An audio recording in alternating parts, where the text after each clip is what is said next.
அனைவருக்கும் வணக்கம். என்னுடைய பெயர் பரித். நான் ஒரு சமூக ஆர்வலர். இன்னைக்கு தமிழ்நாட்டில் நடந்துக்கிட்டு இருக்கிற அரசியல் நிகழ்வுகளை உன்னிப்பாக கவனிச்சிக்கிட்டு இருக்கிற ஆட்களில் நானும் இருக்கேன். இன்றைக்கி ஒரு அதிமுகங்கிற கட்சியில் ஒரு சில பூசல்கள், ஒரு சில சம்பவங்கள், விரும்பத்தகாத சம்பவங்கள்லாம் ஏற்பட்டு நடந்துக்கிட்டு இருக்குது. அப்போ அதை என்னன்னு கேட்டிங்கன்னா, புரட்சித் தலைவி அம்மா அவர்களுக்கு பிறகு 2016 அவங்க மறைவுக்கு பிறகு எடப்பாடியார் அவங்க ஒரு வலுவான ஒரு சிறப்பான ஒரு மக்கள் பாராட்டு அளவுக்கு ஒரு ஆட்சியை அவங்க கொடுத்தாங்க. அந்த 4 வருஷ ஆட்சி ரொம்ப சிறப்பான ஒரு ஆட்சி. அது ஒரு பொங்கல் பரிசு 2500 கொடுக்கும்போதே எதிர்கட்சியெல்லாம் மிரண்டு விட்டாங்க. தொடர்ந்து வேறு வந்துடுவாரோ அப்படிங்கிற அளவுக்கு. அதுபோக அந்த கொங்கு மண்டலம்னு சொல்கிறாங்கல்ல, அங்கே ஒரு வலுவான ஒரு நிலைப்பாட்டை அவர் காமிச்சிட்டாரு. அந்த ஒரு ஆதரவு நிலைப்பாட்டை காமிச்சிட்டாரு. 65 எம்எல்ஏக்கள் 2006 ஜெயலலிதா புரட்சித் தலைவர் அம்மா 65 எம்எல்ஏ தான் பெற்றாங்க. அப்போ அதே மாதிரி இவரும் 65 எம்எல்ஏக்களை ஜெயிச்சு ஒரு எதிர்கட்சி தலைவராக வலுவாக வச்சுருக்காங்க. இப்போ என்னன்னு கேட்டீங்கன்னா, இதில் கேஸ் இருக்குது அப்படின்னு சொல்லிட்டு சில கட்சிகள் அம்மா மக்கள் முன்னேற்ற கழகம், இப்போ இவரோட ஓபிஎஸோட தொண்டர்கள் உரிமை மீட்புக்குழு, இவங்கெல்லாம் எப்படியாவது சசிகலா அவர்கள் கூட இந்த கட்சியை அப்படியே சிதைச்சிருவோம் அப்படின்னு சொல்லிட்டு முயற்சி பண்ணுறாங்க. என்ன அவங்களுக்கெல்லாம் தகுதி இருக்குதுன்னு நான் கேட்குறேன். என்னென்னு கேட்டீங்கன்னா இவங்க தேசிய ஜனநாயக கூட்டணி பாரதிய ஜனதாவோட எம்பி எலெக்ஷனில் கூட்டணி வச்சுட்டாங்க.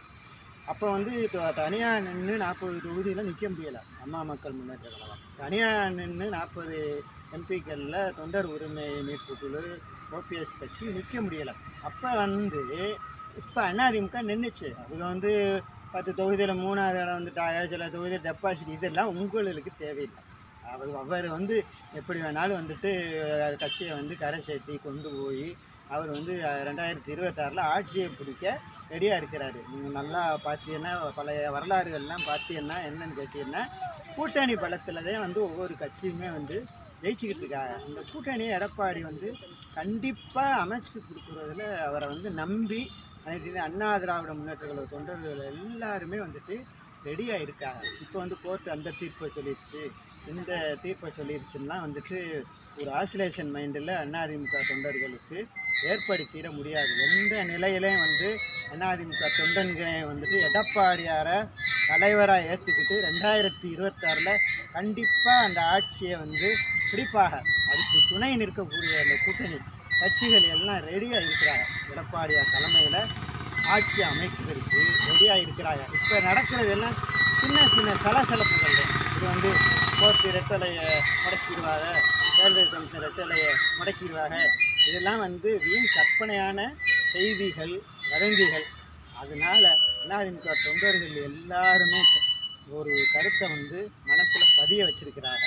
என்றைக்கும் நம்மளை காப்பாற்ற போகிறது அந்த கட்சியை அண்ணா திராவிட முன்னேற்ற கழக கட்சியை காப்பாற்ற போகிறது எடப்பாடியார் மட்டுமே என்று சொல்லி விடைபெறுகிறேன்.